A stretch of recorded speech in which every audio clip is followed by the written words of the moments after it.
One day Adam and Eve walked around the garden and came to the tree of knowledge.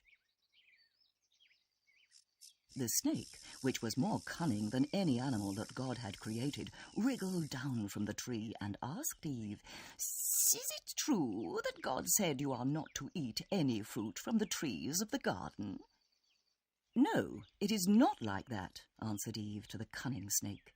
"God said we may eat from all the trees in the garden, but not from the tree of knowledge. Its fruit we shall neither touch nor eat. If we do, we shall surely die." The snake approached Eve and whispered to her, "That is not true. God just does not want you to become as great as him. God does not want you to be able to distinguish between what is good and what is evil." Eve looked at the tree, gazed upon the delicious fruits which had the power to make her wise, and she felt an overwhelming urge to taste them. Her desire was so great that it caused her to pick a fruit from the tree and passed the fruit to Adam. He also bit into it. Suddenly they were struck with the realization that they were naked, and they felt pricked by arrows of shame. They created loincloths out of fig leaves. They now possessed guilty consciences, and they didn't really know what to do. When evening arrived, they heard the steps of God, who was walking around in the garden. Adam and Eve became very anxious and hid in shame behind a tree. "Adam, where are you?" shouted God.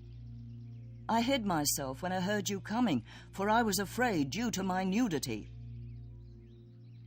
"Who has told you that you are naked? Have you, even after I warned you not to, eaten from the fruit which I had forbidden you to eat?" Adam answered God, "Eve, the woman whom you have given to me as a companion, gave the fruit to me." "Eve, what have you done?" God asked the woman. Eve answered, "It is a snake's fault. It seduced me. The temptation was too great, and therefore I ate." Thus God cursed the snake. To Eve he said, "Your life will be filled with misery, and you will bear your children through hard labor."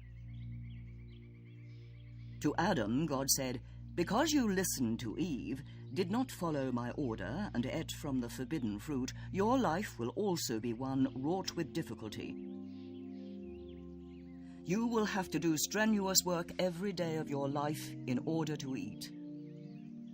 In the end, you will both die and return to the soil from which I created you."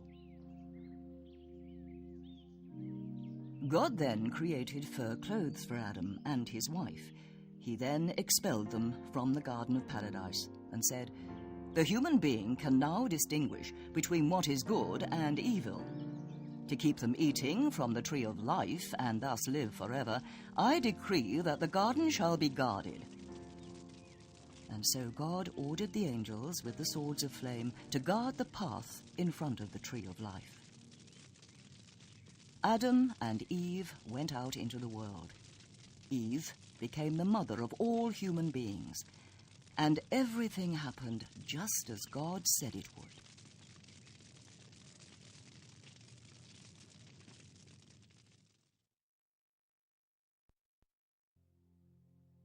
Noah's Ark. The earth was already inhabited by many people, but they became progressively worse and no longer believed in God. Nobody took care of each other, and everybody tried to cheat each other. Hatred, envy, and violence became the new rulers of the earth's people. God then became very angry and regretted having created men. Even though it hurt his heart, he decided to destroy them with a huge flood. The water should, together with the people, wash away everything bad from the earth, sparing only Noah and his family. Noah was a devout and just man who lived a peaceful life with his wife and 3 sons, Sem, Ham, and Japheth. God said to Noah, "I will destroy all humanity through drowning in an enormous flood, but you I will spare. Build a big ark out of cypress wood with your sons. It is to be 300 ells high and 3 stories, and separated into many chambers. Put a large window on the roof and a big gate in the middle of the arch, which can be securely closed. In order to conceal the ship, paint it black with pitch on the inside and on the outside. And when the flood arrives, go on board the ark with your wife, your sons, and your daughters-in-law, and do not forget to take adequate provisions with you. Furthermore, you are to take animals with you on the ark. Of every species take a male and a female animal, but of all sacrificial and gregarious animals, and also of all birds, take 7 pairs each. Thus they will stay alive and populate the earth after the big flood. Noah obeyed God and immediately began his work. Together with his sons, he built the huge ship, and his wife and daughters-in-law took care of the provisions. Many days were spent sawing, hammering, planing, and fastening. Food provisions and big amounts of food for the animals were prepared. But the neighbors of Noah and the other people laughed and mocked him. "What do you want to do with this ship? After all, there's no sea anywhere around. You're crazy." Noah proceeded to warn his neighbors, "God will send a big flood. Change your lives, otherwise you will be forsaken." But nobody wanted to listen to him. The people had not believed in God for a long time, and they held no fear of him. When the ark was completed, God said to Noah, "Now finish your preparations. Gather the animals around you and go into the ark. In 7 days I will let it rain. It will not stop for 40 days and 40 nights. The water will then cover everything, and all the creatures on earth will be destroyed." And thus Noah went into the ark, along with his family and all the animals. They had all come, a male and a female of every species. From the tiniest flea to the biggest elephant, from the slowest snail to the quickest cheetah, from the wildest lion to the softest gazelle, from the most cunning fox to the loudest goose. Once they were all on board, God closed the big gate of the ark with a huge gust of wind. Then it began to rain. The water fell ceaselessly from the sky. Terrible storms lashed against the land. The sun, the moon, and the stars could no longer be seen. The earth was completely dark. Soon the water levels had risen so high that the ark started to progress on its journey. One mountain summit after the other was swallowed by the masses of water, and for 40 days and 40 nights the earth was one huge ocean.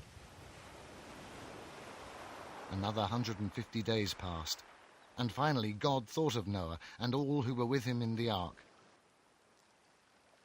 Then God caused a wind to blow over the earth, a wind which caused all the water levels to sink again. Suddenly, a jolt went through the ark, which frightened everybody. The ship had touched down in the mountains of Ararat. Everything was still full of water.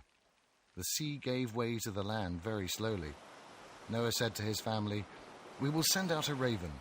If it doesn't come back, it has found a piece of land on which it could land." He opened the skylight, and the bird went on its way. But the raven didn't find any hold for its feet, and in the evening it came back to the ark.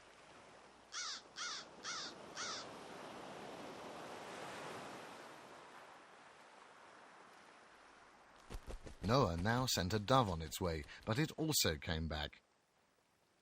After 7 more days therein, the water reclined and gave way to the mountain summits beneath.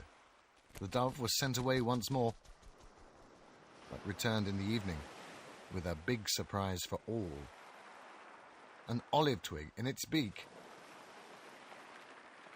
Somewhere trees had already returned.